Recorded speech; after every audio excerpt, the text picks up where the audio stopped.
सबसे बड़ा मैं, रवि, फिर मुझसे छोटा सचिन, फिर हमारी 2 छोटी बहनें, एक विनी जो 14 साल की थी और सबसे छोटी सोनी थी। विनी चारों भाई बहनों में सबसे ज्यादा चंचल और खिलंदा स्वभाव की थी। हर समय हंसना, मुस्कुराना, खेलना, कूदना, सबको परेशान करना, यही उसकी दिनचर्या थी। हम नए बंगले में पहुंच चुके थे। बंगला हमारे अंदाजे से कहीं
में ना जाने पाए।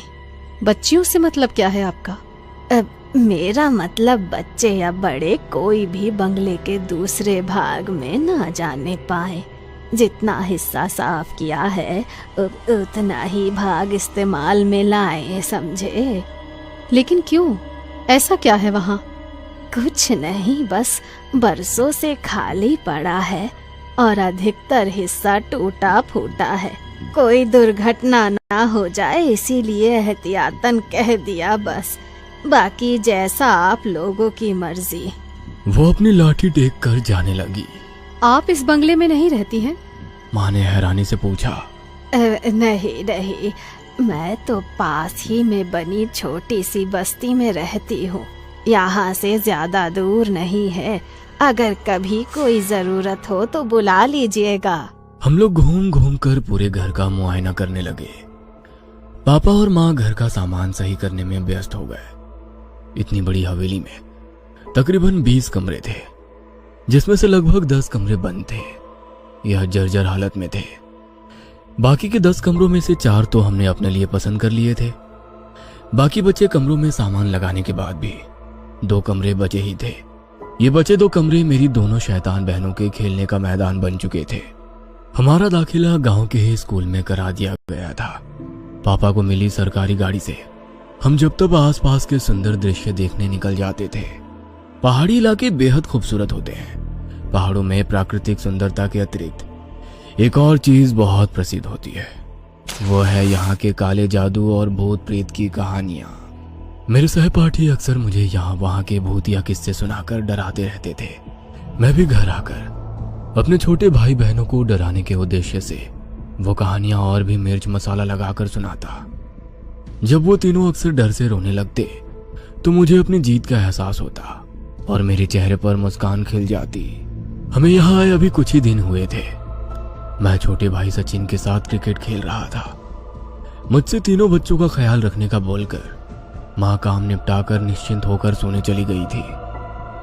दोनों छोटी बहनें भी खाली पड़े कमरों में धमा चौकड़ी मचा रही थी। जाने क्या हुआ, अचानक एक तेज चीख की आवाज सुनाई पड़ी। मैं और सचिन बैट बॉल वहीं फेंक कर तेजी से अंदर की ओर भागे। चीख की आवाज सुनकर माँ भी अपने कमरे से दौड़ती हुई बाहर निकल आई थी। हम दौड़ते हुए हॉल में पहुंचे। वहां कोई नहीं दिखाई दे रहा था। सोनी के रोने की लगातार आवाजें आ रही थी। मुझे समझती देर ना लगी कि सोनी की रोने की आवाज हवेली के दूसरी भाग से आ रही है। मैंने सचिन का हाथ पकड़ा और दौड़ते हुए हवेली के वर्जित भाग में घुस गया।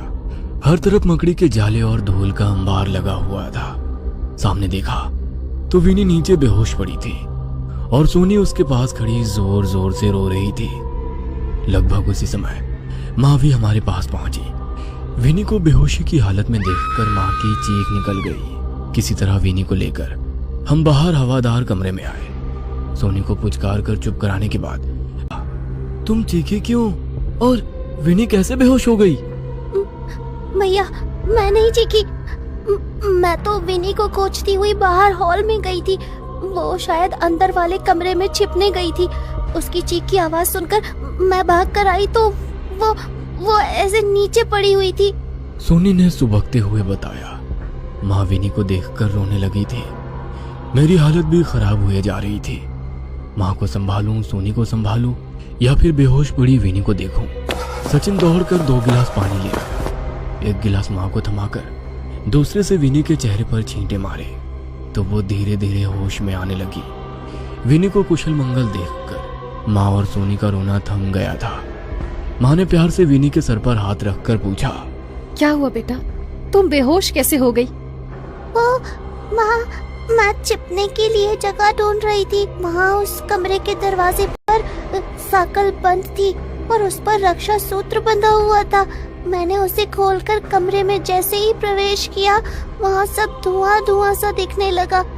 कुछ अजीब सी महक आ रही थी। वहीं से मैंने बाहर निकलने की कोशिश की तो लगा जैसे बाहर आने का रास्ता ही खो गया है। मुझे बहुत डर लग रहा था, इसीलिए मैं डर के मारे चीख पड़ी। उसके बाद मुझे नहीं पता मैं यहाँ कैसे आई। विनी ने पानी पीते हुए बताया। मतलब तुम कमरे के अंदर थी तो बाहर कैसे निकली?